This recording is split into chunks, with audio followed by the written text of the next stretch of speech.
The following is a GoPowercat.com and Spirit Street production. After two far from complete performances to open the 2018 season, Bill Snyder's Kansas State Wildcats wrap up their non-conference schedule against UTSA. This is the Powercat Pregame Podcast. It's time for Kansas State football, so get ready for a Wildcat football preview like no other. It's the Powercat Pregame Podcast, presented by Robbins Motor Company, and it starts right now. And now let's go to the Spirit Street Studios. Here's your host, GoPowercat.com publisher, Tim Fitzgerald. Many expected Kansas State to hold a 1-1 record after two games of the 2018 season. But even those who thought Bill Snyder's Wildcats would have troubles this season are probably surprised by the level of dysfunction this K-State team has shown so far in 2018.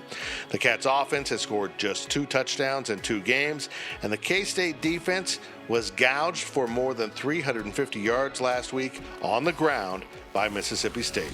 It was strange and uncomfortable to witness. Welcome to the Powercat Pregame Podcast, sponsored by Robbins Motor Company.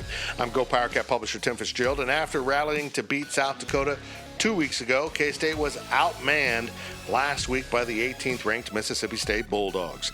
The Wildcats end their non-conference schedule Saturday against the Texas San Antonio Roadrunners of Conference USA in a 3 p.m. game at Bill Snyder Family Stadium. Maybe the most baffling thing about this K-State team, Snyder's 27th at the school, is that it doesn't look like a Bill Snyder team. The Wildcats had 13 penalties and 4 turnovers against South Dakota.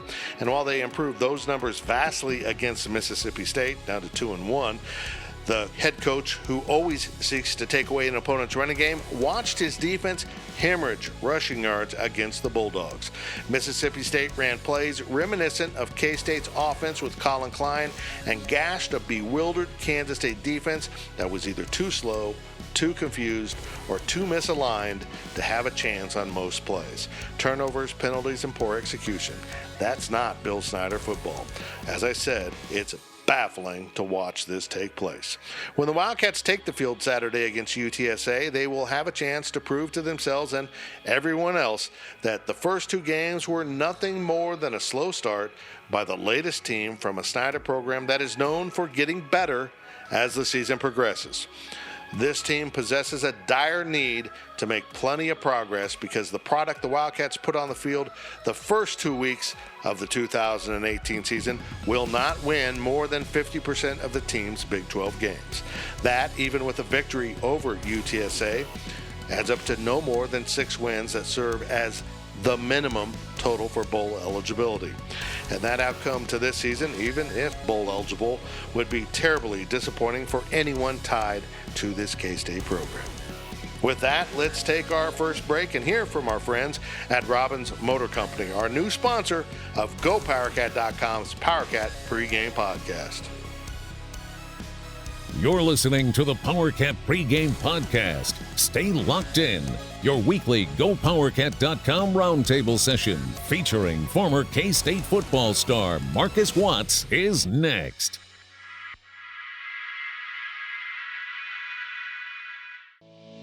Robbins Chrysler Dodge Jeep Ram Fiat offers a wide selection of new and used cars, trucks, and SUVs at competitive prices in the Manhattan, Topeka, Emporia, and Junction City, Kansas areas. Be sure to check out Robbins' new vehicle inventory, where you will find the most popular models from iconic brands such as Chrysler, Dodge, Jeep, and Ram. Or if you're looking to save by purchasing a pre-owned vehicle, Robbins has an updated stock of used cars in excellent condition. No matter what you are looking for, the team at Robbins Chrysler Dodge Jeep Ram Fiat will help you get behind the wheel of your dream car. And K-State fans, visit the Robbins location on Anderson Avenue in Manhattan for an exciting test drive. It's the Robbins Motor Company, proud winners of the 2018 Customer First Award for Excellence, and title sponsor of the Powercat Pregame Podcast.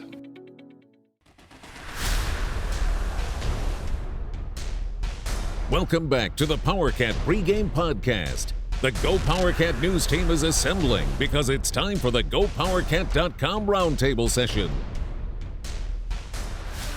Kansas State was completely overwhelmed last Saturday, losing to Mississippi State 31-10, and it didn't seem to be that close. But this weekend, the Wildcats will take on the Texas San Antonio Roadrunners, and we're here to preview the contest with GoPowercat.com's Powercat Pregame Podcast, sponsored by Robbins Motor Company. And now we welcome into the show GPC Assistant Editor D. Scott Fritchen, football analyst Marcus Watts, and staff writer Riley Gates as we sit down for our weekly Go Powercat Roundtable session. The Roundtable is sponsored by Blue Mark Energy. Does your company spend $4,000 or more on energy bills? You can reduce those costs by 25% or more and maintain the same level of service and reliability. Visit bluemark.energy for an energy savings analysis today. And now Blue Mark Energy is the natural gas provider for the Kansas State campuses in Manhattan and Salina. Blue Mark Energy, K-State owned and K-State proud. Gentlemen, welcome to the show as we begin to look at Saturday's game between K-State and UTSA, but we have to go back and look at the loss to Mississippi State, so let's start with this, Mr. Fritchen. What is going on with this offensive line? This was supposed to be the best line, maybe in the country, but certainly one of the best. And granted, Mississippi State might have the best defensive line in the country, but when Coach Bill Snyder starts throwing around the word soft to describe his offensive line, he is not a happy dude. Plus, I think he is challenging his line, trying to make them mad. Exactly. I think it's a challenge to the offensive line, a veteran group, a group that came in, no matter what they say, with high expectations. They had high expectations for themselves, Fitz, and I know that Bill Snyder had high expectations for them as well. Entering the season, they had talked about the fact that this was a team that could go as far as the offensive line could take it. Right now, that's not very far. They have some improvement to make.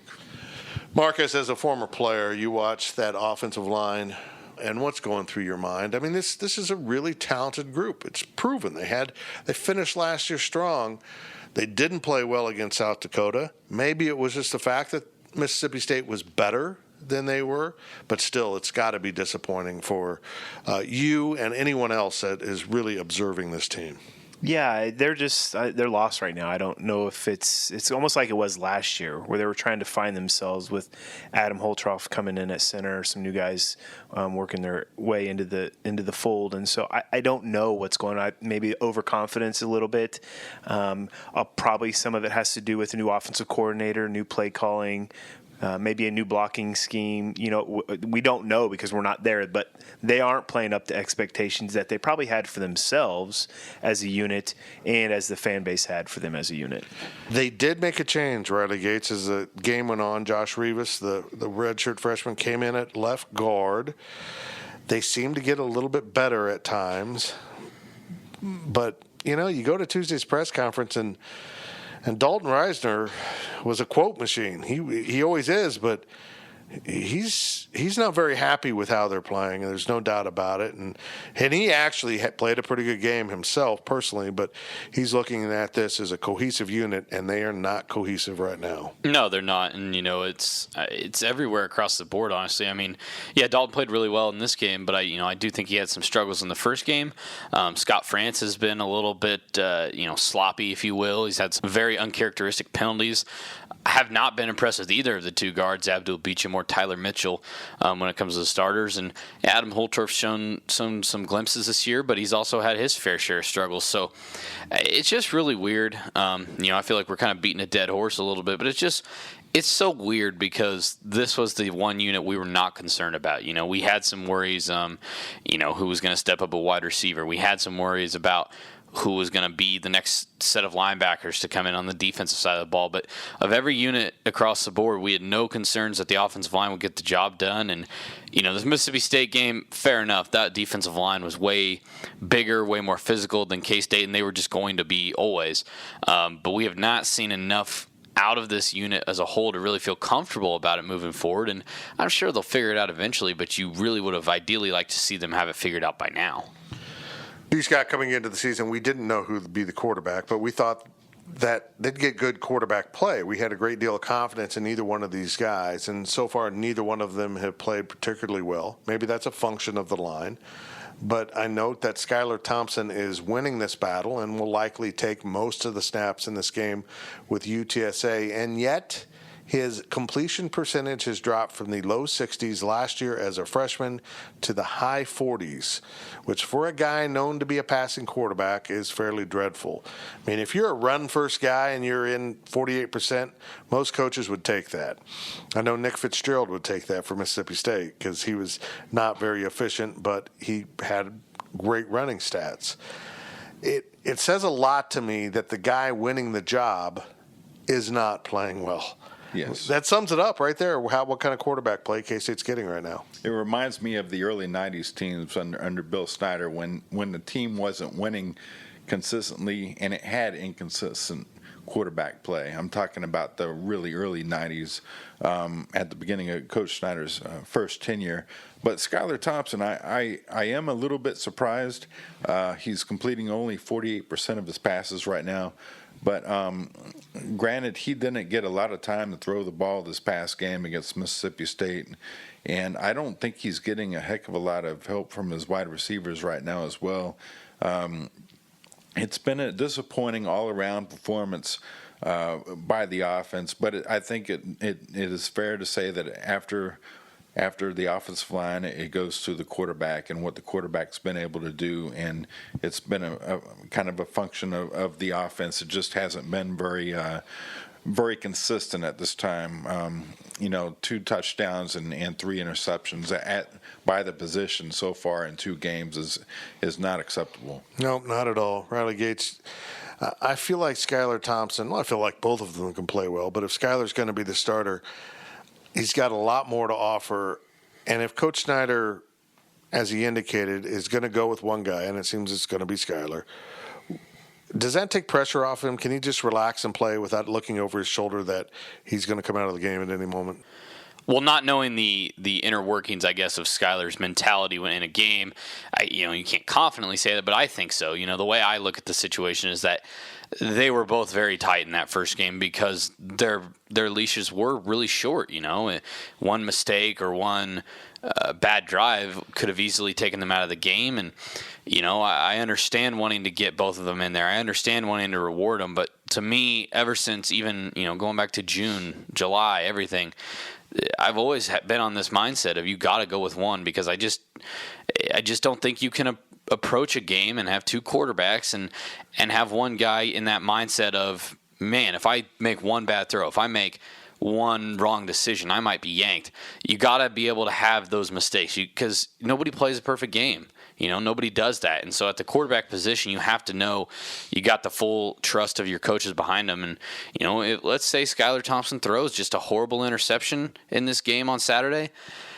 You still want to see him on the field. Let him right that wrong and just kind of get in that groove of things, like you said, get his footing and really be able to make it his job. This is his position, and he's going to do with it what he can. Marcus, as D. Scott pointed out, they've thrown 3 interceptions. Skylar Thompson's interception was right off Dalton Schoen's hands. He should have caught the ball, ends up getting tipped up and picked off. Alex Delton's 2 interceptions have just been bad throws. And the one against Mississippi State was particularly dreadful. Now, I don't know if he expected a receiver to be where he threw the ball, but he sure as heck threw the ball where no one other than Bulldogs were around. It's clear that he's not playing well. Do you feel like they're too focused right now on sticking with both of these guys can do the same things and not playing to their unique abilities because they aren't the same quarterback? I kind of think they need to have some better, maybe run the option a little bit. Let Alex Delton get in a groove with his quarterback run game and then ask him to throw. Yeah, that would be the thing. Because against Mississippi State, they ran, a couple runs, and they were moving the ball down the field and then decided to throw it, and it was a pick. So you basically went away with everything that got you to that point. Just keep doing what you're doing. And that's Alex's game. He's a running quarterback first, throwing quarterback second. Are they not doing – look, the quarterbacks have not played well. They're playing tight. They're playing preventive type of a way. They're not playing free is what I'm trying to say. They're not just going out there slinging around. But a lot of that is the receivers. Now, we don't talk about it a lot, but the receivers are not getting open. They can't get open off of man-to-man coverage. They're just not good enough. So K-State's going to have to work some ways, crossing routes, pick routes, ways to get these receivers open that the quarterbacks can have easier throws, because that's the only way they're going to instill confidence in these quarterbacks. And, the receivers got to do a better job, point blank. They're just not doing their job getting open, and the quarterbacks – and if they are getting open, the quarterbacks aren't finding them. Sticking with the offense, let's finish up this roundtable with talking about the receivers. Marcus just brought it up. We knew they had some questions at receiver, but D. Scott, they weren't open in the game. Mississippi State didn't even need to commit extra resources to stop the run because they were just doing it. They were able to drop their safeties back and cover, but nobody was really getting separation until Dalton Schoen caught the 23-yard touchdown pass. Kind of meaningless in the course of the game.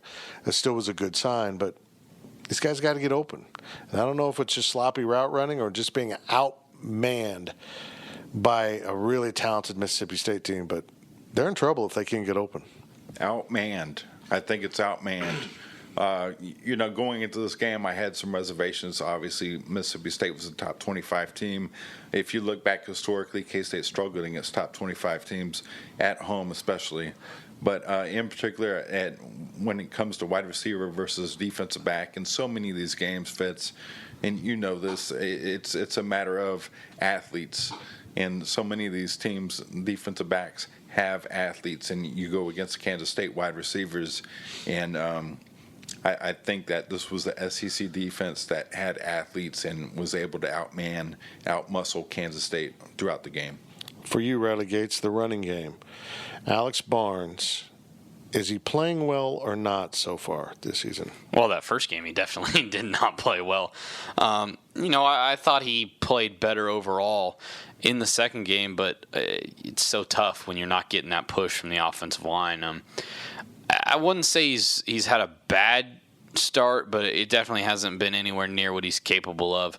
And I was shocked the other day when you pointed out that he's actually the leading rusher in the conference right now. So it's kind of weird to think about that he's up there, and yet I don't think he's even scratched the surface on what he can be this year. And I think a little bit of that goes on him. I think he didn't necessarily play his game. First off, in that first game, I thought he ran a little bit differently than the type of runner he usually is, plus the fumbles.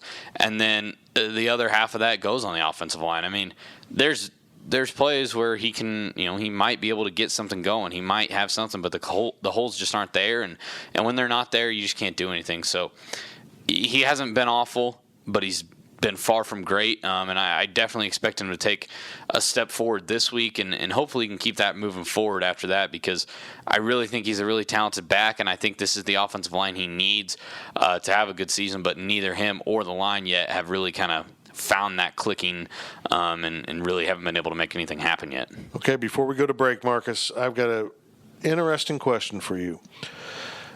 I thought Mississippi State was really good.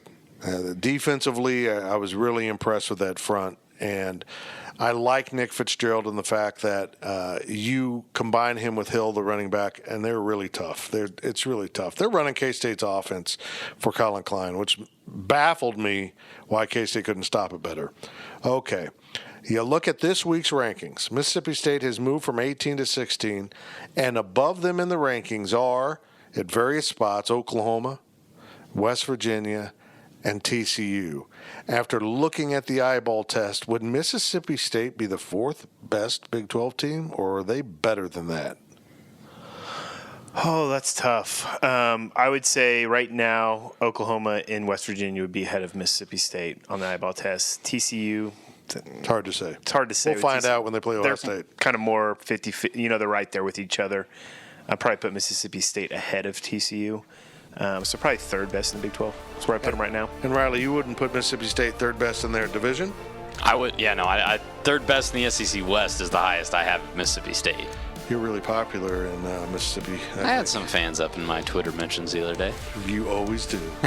Well, we've got more of the roundtable waiting on the other side of this break, so stick around with us because you are listening to the Powercat Pregame Podcast, sponsored by Robbins Motor Company. All they do is cover Kansas State sports. The experts from GoPowercat.com will return with more of their roundtable session on the Powercat Pregame Podcast, presented by Robbins Motor Company. I'm trying to get a group text in on what everybody wants on the liquor store run, but my phone keeps autocorrecting liquor store to the fridge. A fridge or the fridge? The fridge. It just did it again. Well, the fridge is more than just a liquor store. The fridge has over 3,000 wines in stock, the area's largest selection of spirits and craft beers. Plus, they're back-to-back winners of Beverage Dynamics Retailer of the Year. Oh, I get it. Wow. Smartphone. Autocorrect your next liquor store visit to the Fridge Wholesale Liquor, 1150 Westport in Manhattan. Online at fridgeliquor.com.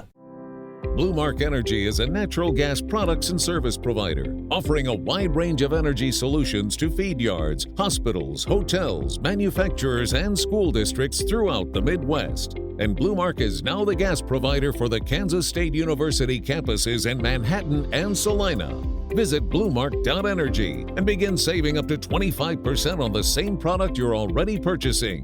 Blue Mark Energy, K-State owned and K-State proud. For more than 20 years, there's only been one reliable source for exclusive and unmatched premium K-State sports news content. It's GoPowercat.com. The tradition continues as Tim Fitzgerald, D. Scott Fritchen, and the other GoPowercat sports experts continue their relentless coverage of K-State sports. So make sure you're subscribing to the one and only GoPowercat. Hey, K-State fans, it's time to come home to GoPowercat.com. We now send it back to Fitz and the GPC News team in the Spirit Street Studios as the GoPowercat.com roundtable session continues. We are back, and we now continue with the Go Powercat roundtable session with GPC Assistant Editor D. Scott Fritchen, Football Analyst Marcus Watts, and Staff Writer Riley Gates. The roundtable is sponsored by Blue Mark Energy. Does your company spend $4,000 or more on energy bills? You can reduce those costs by 25% or more and maintain the same level of service and reliability. Visit bluemark.energy for an energy savings analysis today. And now Blue Mark Energy is the natural gas provider for the Kansas State campuses in Manhattan and Salina. Blue Mark Energy, K-State owned and K-State proud. Guys, let's turn our attention to the defensive side of the ball now. Blah. That's my summation of the performance against Mississippi State. That was 31 points, D. Scott, and it felt like it could be 54 points. I thought in some ways they called off the dogs, but as I'll ask Riley here in a second, it was weird how the pass coverage was so shaky against South Dakota, and the run defense was good. Now, granted, the opponent gets a lot better with Mississippi State, but Mississippi State runs at will, something you don't see very often against Bill Snyder teams. And even though Nick Fitzgerald is not a great throwing quarterback, generally when he missed the receiver by 17 yards, which happened, there was coverage there. I thought they ran with receivers much better in week 2 than they did in week 1, particularly Duke Shelley. Still, this defense is mystifying. I came out of week 1 thinking, okay, they're going to be good. I really don't remember, maybe at North Texas years ago, when an opposing running back went to town on the Wildcats like that. That was humiliating, 350-plus rushing yards. Oh, yeah. It would go back to a North Texas game for sure. What the rushing attack reminded me of, though, was TCU a few years ago with Boykin. K-State was ineffective stopping Boykin and the Horned Frogs, and they were ineffective in stopping Fitzgerald and Hill. And it was amazing to me just how ineffective K-State was in that department, because K-State has traditionally been pretty good against stopping and run. Okay, Riley, what's better about this K-State defense? The run defense or the pass defense? Go. Wow, way to give me an impossible question, right? Man, that's really tough. I think you do have to take it with a grain of salt when it comes to that Mississippi State running game. I just think that the defensive line was overmatched, and I don't think that they're necessarily going to be overmatched like that the rest of the season. I think it's going to be, there will be times where the offensive line of the other team is better, but it won't be that much of a distinction between the two. I think the run defense has the capability to be better when it's at the top of its game, because I think Trey Deshawn is terrific, and I really like what they have at the other defensive tackle with kind of splitting between Joe Davies and Jordan Mitty. I think they both bring something different to the field. I think Jordan Mitty's really good at kind of that swim move, getting around guys, and I think Joe Davies just I don't really know how to describe it. He just does a really good job of getting in the backfield at times. So I really like what they have on the defensive front, and I think when it's at the top of its game, it's probably better than the pass defense, just because I was more discouraged by the pass defense against South Dakota than I was by the run defense against Mississippi State. So I think that they both have the capability to have good games, but I'd really like to see them kind of put it together here. I'm not saying shut down both completely. Ideally, that would happen, but realistically, it's just not going to happen. But, you can't have a game where you shut down the running game. Yeah, that's great, but then you give up 250, 300 yards in the air. You got to find that balance between the two where you do really good against both of them. And that's what I'd really like to see here against UTSA this weekend, because I just don't think this is a UTSA offense that has any business putting up big yardage on either running it or throwing it against K-State. Well, Marcus, I know this. They struggled against the run in this game, and as much problems as the defensive line had against Mississippi State, the linebackers probably had a game they would soon like to forget. Elijah Sullivan missed some assignments, but mostly he was banged up. He's got a shoulder issue, he's got a knee issue. Game 2, and he's already taped together. Sam Seislov was not very good. And Daquan Patton has been surprisingly quiet so far.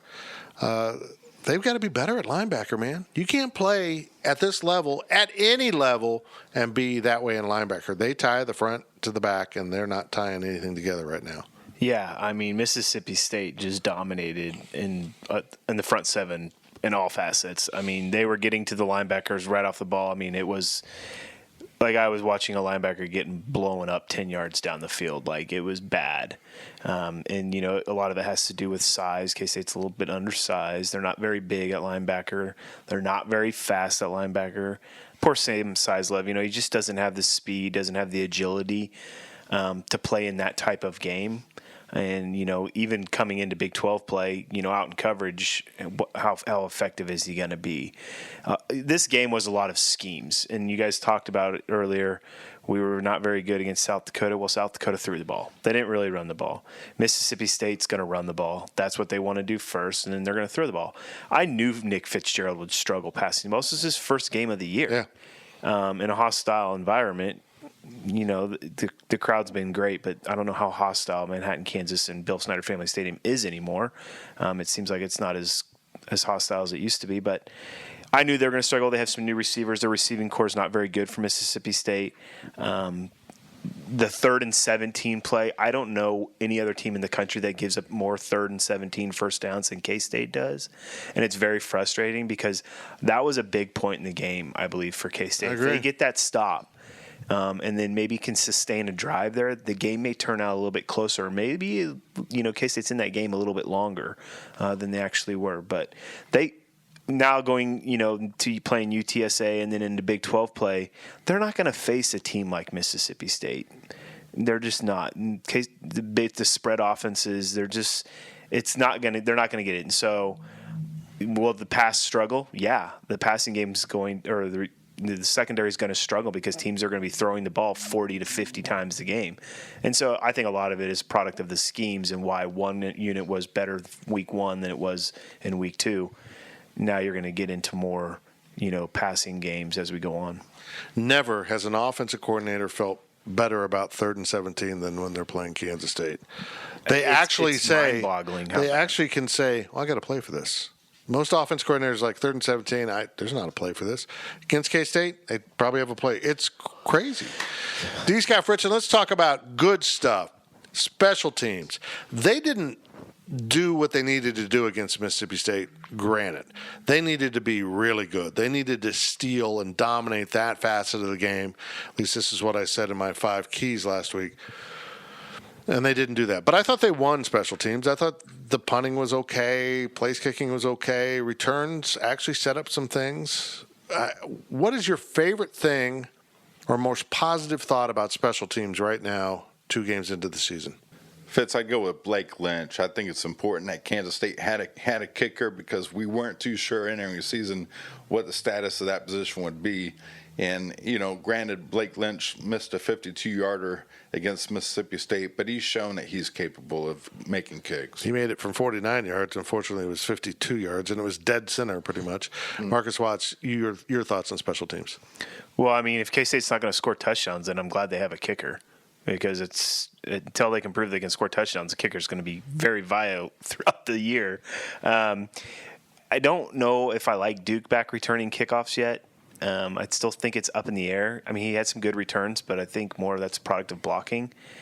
I'd rather see Isaiah Zuber returning both punts and kicks. I know why they're probably not doing it, to keep him more fresh when they get back onto offense right away. But at this point, I think you need to put your best returner back, and I think that's Isaiah Zuber. I would agree. I would put him and Silman back there. Get something out of Silman. I mean, I think he could be your second guy back there. Do something with him. He's not going to play running back much if he misses pass blocks. Relegate's punting has been a mixed bag. Good, not so good, but honestly, it's not as bad as I thought it was going to be. I thought it would be dreadful this year, and it's been okay. Well, we saw 2 different punters in the game on Saturday with Andrew Hicks, and then Bernardo Rodriguez came in. And, it looks like they kind of have 2 different style of punters. I think Andrew Hicks is more of a power guy. You're deep in your own territory. You got to get it the heck out of there and make sure they don't return it into your territory right on the next drive. So, I think he's kind of more there, but I don't think he's as accurate as maybe Bernardo Rodriguez is when it comes to those tight situations, kind of pin him deep and maybe try to get him in a bad position.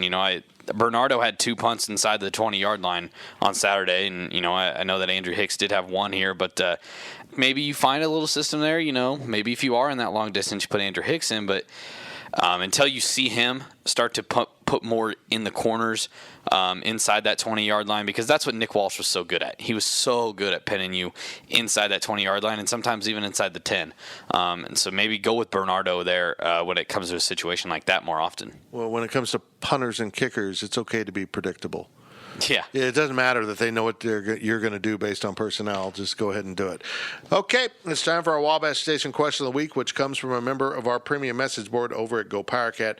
Marcus, this week's question comes from Sandy Loam, who asks, does it seem like the quarterbacks are playing like they're scared that if they make a mistake, they will be taken out of the game? Oh, most definitely. I think everybody can see that. I mean, they're just not playing free. It's a new offense coordinator also. I don't know what they're doing differently. It's if you're not there, then it's kind of hard to know if they're really doing much different. But I knew that they would struggle the first couple games because of this whole – look, neither quarterback took the bull by the horns or however you say it and won this job. And that was honestly not good for K-State, that they couldn't figure out which one was going to be. It looks like Thompson is going to be the starter going forward unless something happens. But he's got to come out and just look at, this is my team. I'm the quarterback. I'm taking this team to the next level. He's got to instill that confidence in himself somehow, some way. Well, this is my team, and you're my quarterback, D. Scott Fritchen. My number of the week here is 178, and I think you know what that is. That is Alex Barnes' total number of yards rushing, which, as Riley pointed out, is astonishingly the number one guy in the Big 12, which points out not so much about Alex Barnes, but the Big 12 doesn't want to run the football. They just want to throw it all over the field, because Alex Barnes right now, even though we'd all agree is struggling, actually leads the Big 12 in rushing. What is your number of the week? Astounding. Yeah, that's very factual there. Mine has to do with the running game as well, Fitz, and my number of the week is 13. It's no secret K-State has failed to score a rushing touchdown so far this season. It's just the third time in the last 159 games that K-State has failed to score a rushing touchdown in back-to-back games. But did you know it's been 13 years since K-State has gone 3 straight games without a rushing touchdown? The last time came against Kansas, Texas Tech, and Texas A&M in 2005. K-State will try to avoid doing that against UTSA. Very good, Mr. Fritchen. And with that, the round table is closed. Let's head into another timeout here on the Powercat Pregame Podcast, brought to you by Robbins Motor Company. The breakdown of the game arrives right after this pause on the Powercat Pregame Podcast, presented by Robbins Motor Company. Blue Mark Energy is a natural gas products and service provider, offering a wide range of energy solutions to feed yards, hospitals, hotels, manufacturers, and school districts throughout the Midwest. And Blue Mark is now the gas provider for the Kansas State University campuses in Manhattan and Salina. Visit bluemark.energy and begin saving up to 25% on the same product you're already purchasing. Blue Mark Energy, K-State owned and K-State proud. I'm trying to get a group text in on what everybody wants on the liquor store run, but my phone keeps autocorrecting liquor store to the fridge. A fridge or the fridge? The fridge. It just did it again. Well, the fridge is more than just a liquor store. The fridge has over 3,000 wines in stock, the area's largest selection of spirits and craft beers. Plus, they're back-to-back winners of Beverage Dynamics Retailer of the Year. Oh, I get it. Wow, smartphone. Autocorrect your next liquor store visit to the Fridge Wholesale Liquor, 1150 Westport in Manhattan. Online at fridgeliquor.com. For more than 20 years, there's only been one reliable source for exclusive and unmatched premium K-State sports news content. It's GoPowercat.com. The tradition continues as Tim Fitzgerald, D. Scott Fritchen, and the other Go Powercat sports experts continue their relentless coverage of K-State sports. So make sure you're subscribing to the one and only Go Powercat. Hey, K-State fans, it's time to come home to GoPowercat.com. The Powercat Pregame Podcast, presented by Robbins Motor Company, continues. Now we send you back to Fitz. Welcome back to the Powercat Pregame Podcast, sponsored by Robbins Motor Company. It's now time for your update on Kansas State football recruiting. Celebrate Kansas State University's fight against cancer with a Bill Snyder commemorative Fighting for a Cure shirt and wear it to the home football game or anywhere on Saturday, October 13th for the university's 5th annual Fighting for a Cure Day. The Johnson Cancer Research Center's programs to advance Kansas State University's cancer research and education are made possible by private donations. Information is available at cancer.ksu.edu. There isn't much going on in K-State football recruiting right now as the coaches lock in on improving this edition of the Wildcats, but Go Powercat football recruiting analyst Ryan Wallace took a deep dive this week in an effort to sort out some of the issues that currently face K-State football recruiting. The article outlines the deficiencies in how Coach Bill Snyder continues to address recruiting by committing fewer resources and less time than your average Power 5 football program. It's an in-depth article on a complex subject that we provided to our subscribers at GoPowercat.com. It's don't miss coverage from the GPC staff. Speaking of which, subscribers at Go Powercat get up-to-the-minute coverage of football and basketball recruiting from our staff. We've been part of the 24/7 Sports Network for more than a year, and the coverage, both free and VIP, to our subscribers is providing K-State fans with unmatched coverage and insights on the Wildcats and K-State recruiting. Head over to GoPowercat.com and become a K-State Sports Insider by getting your scoop and news from the experienced journalists at GoPowercat.com. And now it's time to break down the game between the Wildcats and Roadrunners. Joining you once again, it's Go Powercat football analyst Marcus Watts.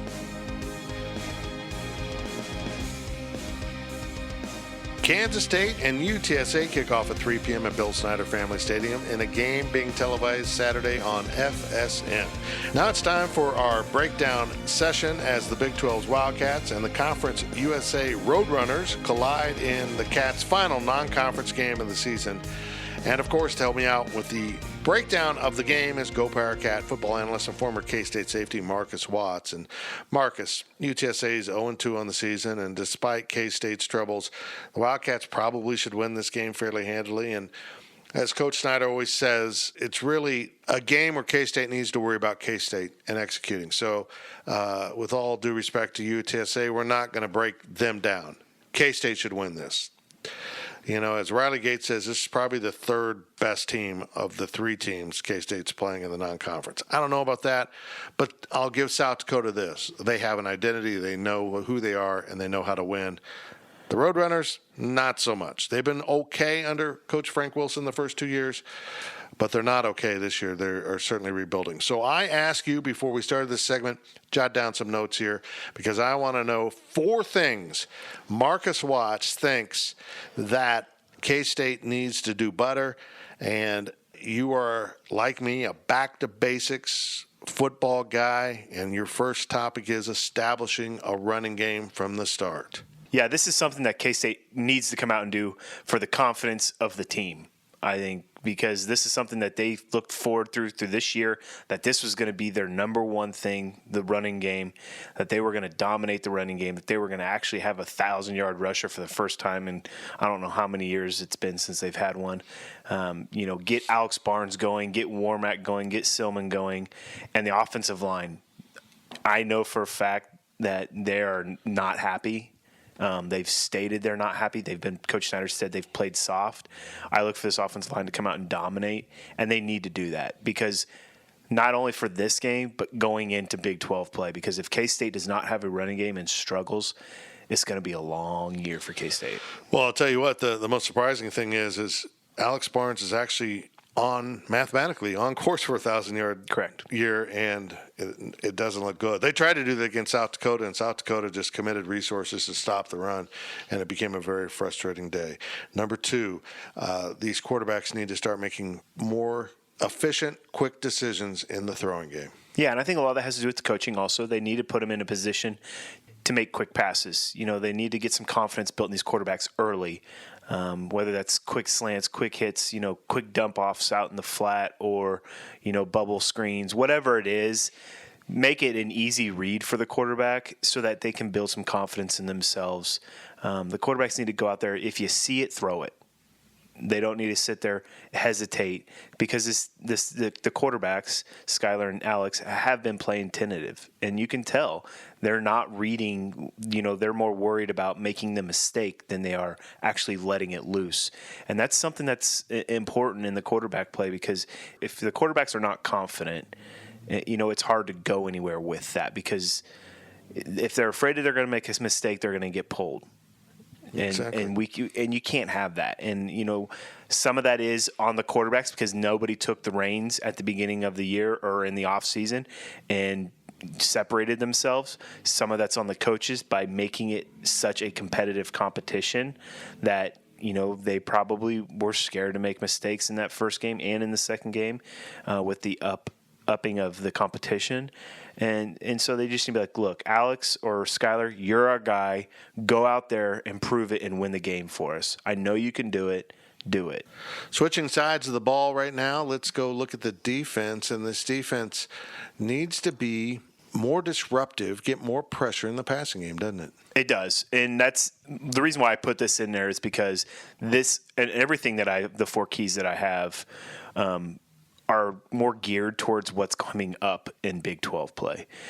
We're going to face spread offenses that throw the ball over the field. And without quarterback pressure, it's going to be a long day for the secondary, linebackers, everybody. And if you're not taking something away or if you're not putting pressure on the quarterback, then that offense can do whatever they want. And so guys like Reggie Walker and Kyle Ball and Trey Deshawn and Davies on the inside playing better and start getting more pressure on the quarterback, not only just putting pressure, but actually making the plays and getting sacks.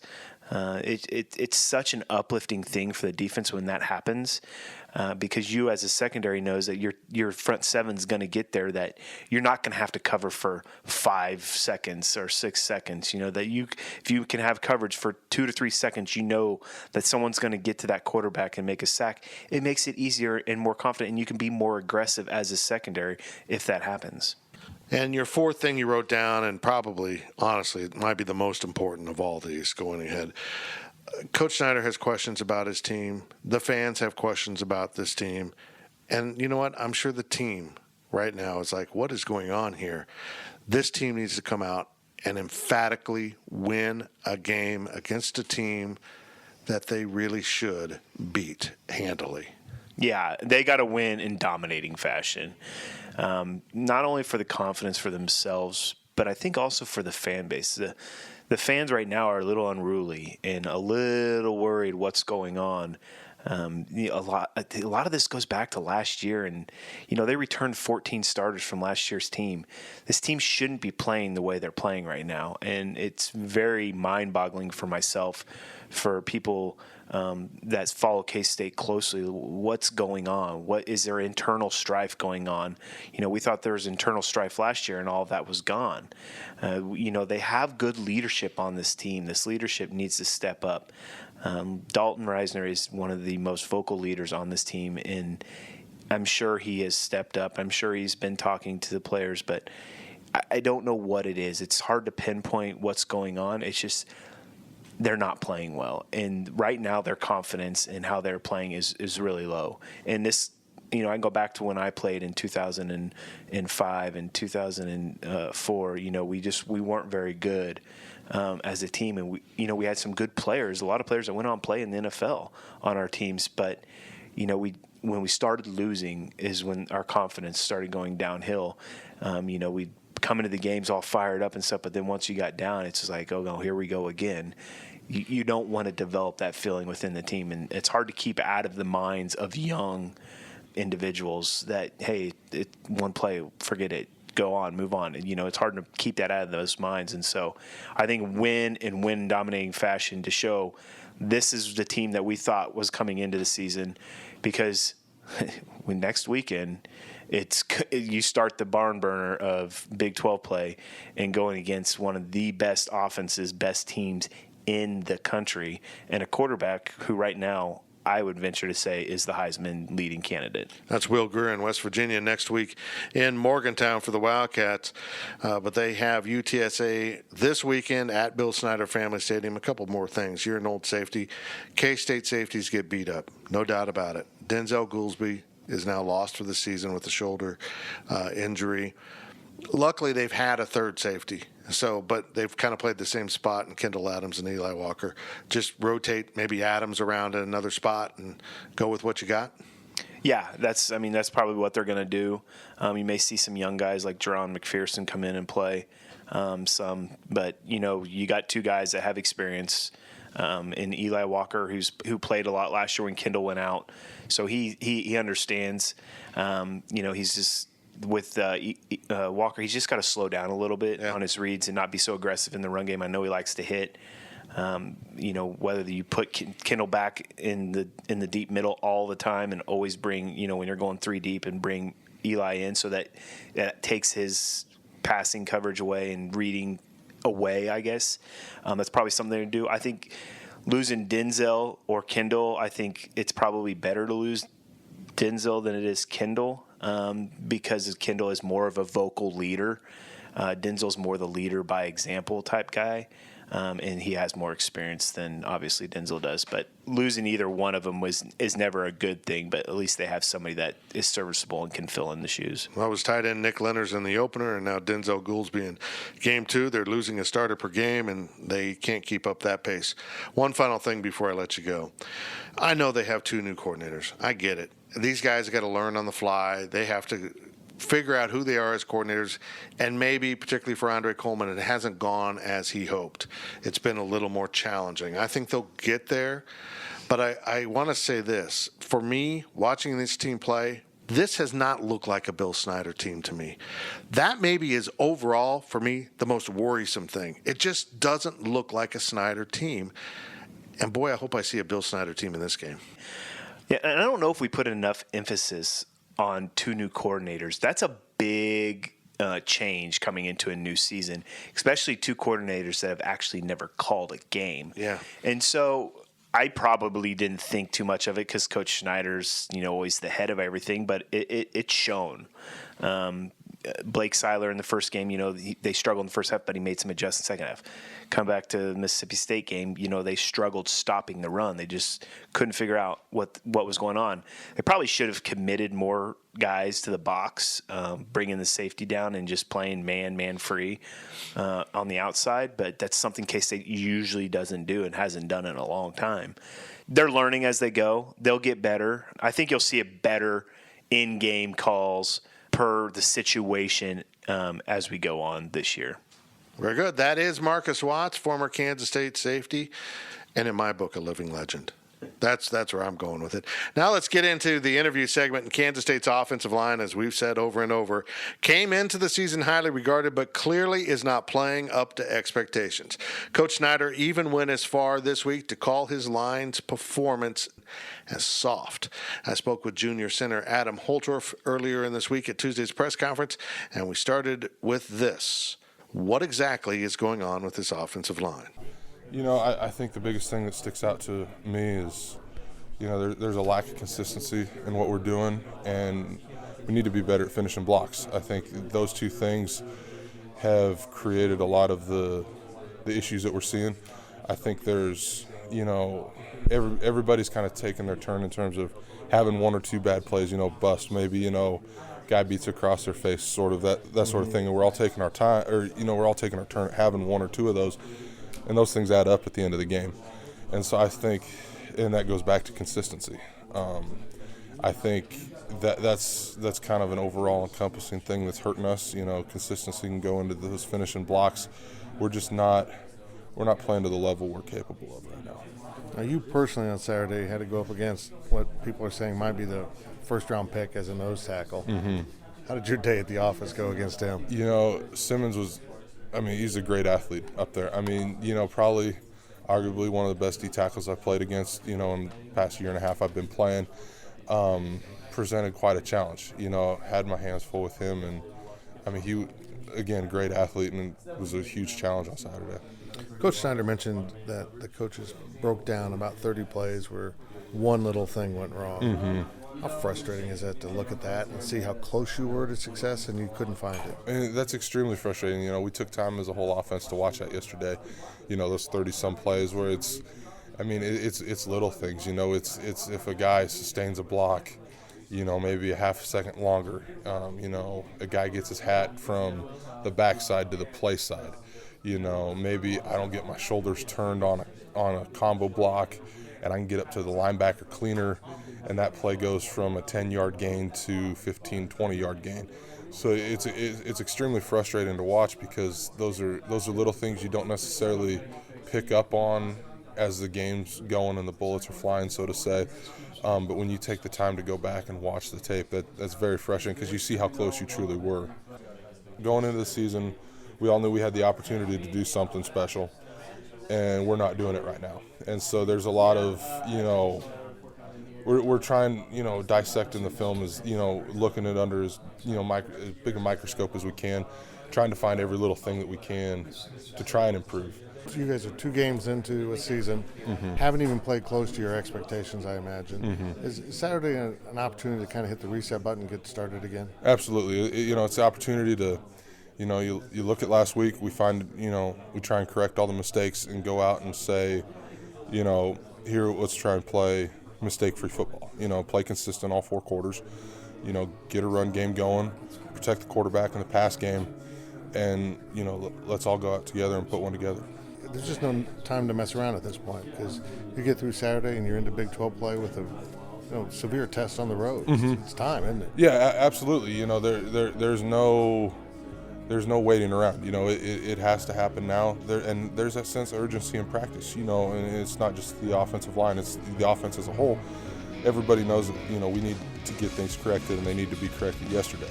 Everybody's still they're excited and trying to get better every way we can, every day, every rep we take. What are the keys to a Wildcat victory? And what are our experts' predictions? It's next on the Powercat Pregame Podcast, presented by Robbins Motor Company. I'm trying to get a group text in on what everybody wants on the liquor store run, but my phone keeps autocorrecting liquor store to the fridge. A fridge or the fridge? The fridge.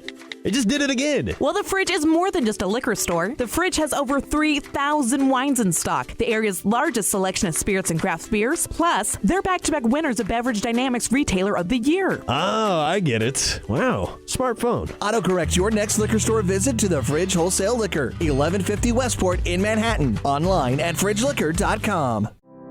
Blue Mark Energy is a natural gas products and service provider, offering a wide range of energy solutions to feed yards, hospitals, hotels, manufacturers, and school districts throughout the Midwest. And Blue Mark is now the gas provider for the Kansas State University campuses in Manhattan and Salina. Visit bluemark.energy and begin saving up to 25% on the same product you're already purchasing.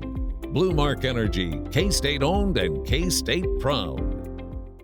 For more than 20 years, there's only been one reliable source for exclusive and unmatched premium K-State sports news content. It's GoPowercat.com.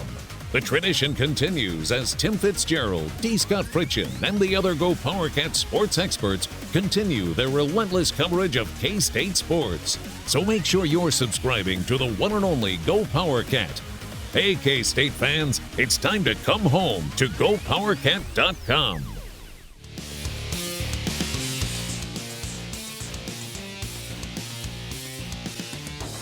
It's a K-State sports tradition.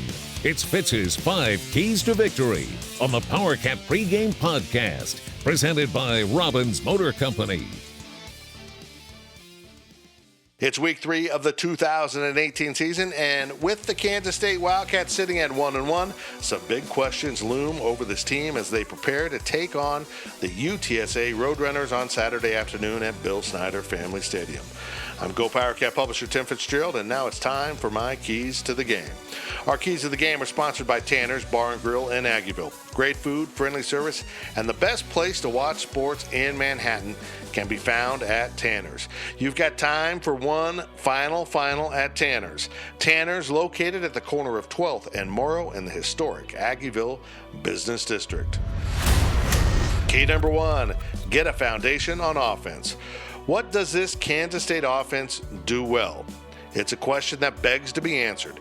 Bill Snyder's offenses have always attacked defenses with a diverse run attack, but for now, the Wildcats' running game appears to be painfully simplistic and still not well executed. If the foundation of this offense is going to be running the ball, then find a way to do so with creative, well-executed plays that complement the basic plays of any good running game. Decide to be better and then prove it. Key number 2, trust a quarterback. Skylar Thompson has earned the start the last 2 games and appeared to be looking over his shoulder, expecting Alex Delton to be put into the game.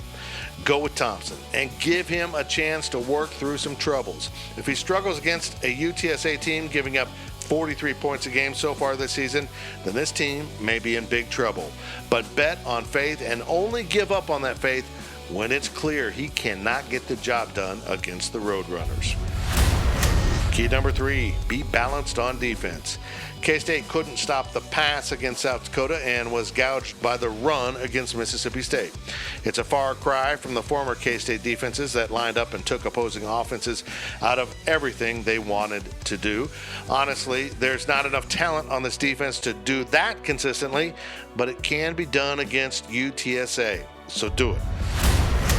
Key number 4, keep on being special. K-State beat South Dakota with special teams and then held its own against Mississippi State. It's clear that special teams will need to be really good for this team, even during a rebuilding year for those units. It almost seems repetitive at this point, but getting points out of special teams in this game could accelerate the pace of victory and build confidence. And key number 5, quickly start to believe. Everyone has questions about this team, and by starting fast and getting away from UTSA, it should help the Wildcats find a sense of self-confidence that has been notably absent from this team through 2 games. Building faith in this game could be essential for this team as the Wildcats prepare to open Big 12 play next week at West Virginia. That completes our keys of the game, and now let's turn our attention to our staff predictions and bring back in D. Sky Fritch and Riley Gates and Marcus Watts. K-State is 1-1 heading into its final non-conference game of the season versus Texas San Antonio. With Big 12 play opening next week at West Virginia, the Cats need to make some serious progress this week. It's time for our predictions, and as always, we will start with our assistant editor and football beat writer, D. Scott Fritchen.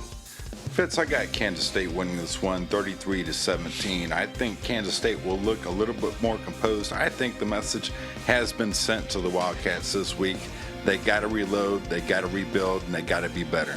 Very good. Riley Gates. I like Kansas State 31-7. I really think this defense is going to have a good week. I don't think that UTSA has anything going on the run game, and I think that the Wildcats are going to do a good job of kind of tightening up their pass coverage. I just think they're going to have a solid week defensively, and therefore the offense will find a little bit more success. Marcus Watts, the spread on this game is 21 points. You say Push. I got 36-15. There we go. He got in a 15. So, I think K-State will score, and I think they'll get a rushing touchdown finally. But I still am. They're going to score a defense or special teams touchdown, I believe, also in this game. So I don't think the offense is going to be clicking yet. But I think they're going to find something little, but they need to find something big. I hope it's more than that, because next weekend, if they don't find something, it's going to be ugly. I don't know how they get to 36, but I'm just going to say bad snap on an extra point. Blake Lynch picks up the ball and turns into a fullback and runs over some dudes. Yes. Do it. Yes, I've got 30-13. I want to believe that Kansas State's good enough to cover a 21-point spread against an 0-2 UTSA team, but they haven't shown me anything that would make me believe that they're good enough to cover that spread, so I'm going to be pretty conservative.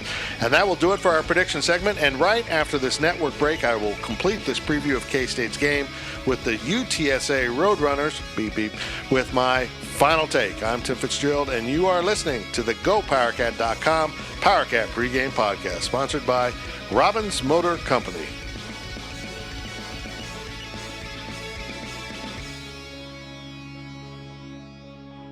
He's been covering K-State sports for more than 30 years. The Powercat Pregame Podcast continues with Fitz's final take.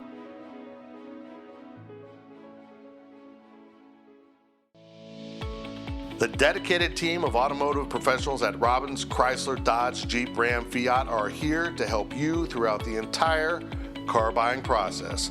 The Robbins vehicle sales team will match you with a vehicle that suits your lifestyle and budget, while the experts at the Robbins Automotive Financing Department will help you understand all of your auto loan and car lease options.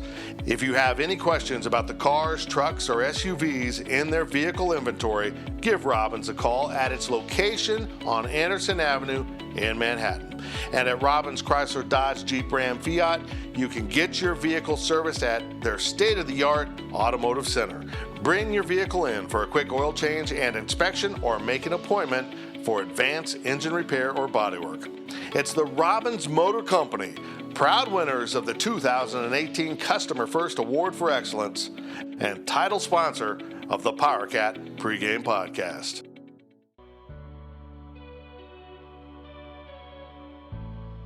The Powercat Pregame Podcast, presented by Robbins Motor Company, is back with Fitz's final take.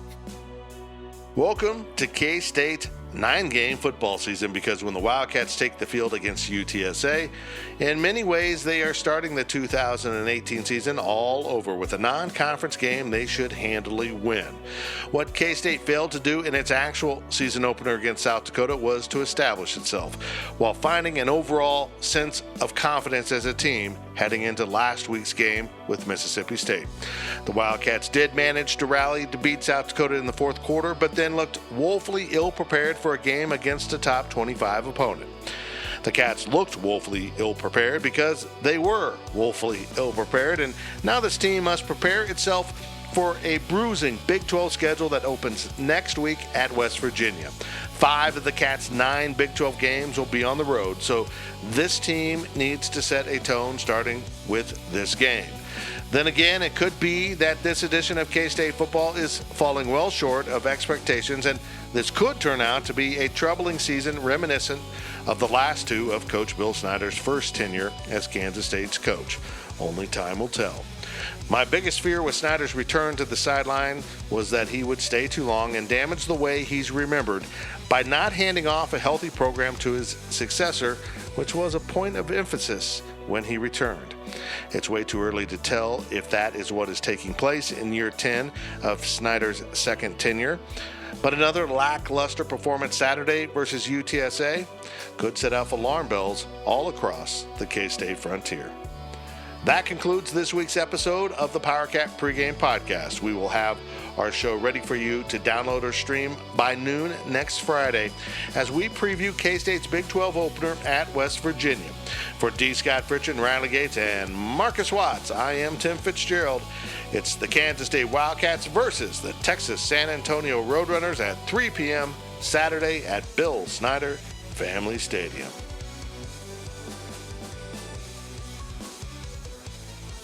You've been listening to the Powercat Pregame Podcast, presented by Robbins Motor Company. The Powercat Pregame Podcast, all rights reserved. GoPowercat.com and Spirit Street Publishing.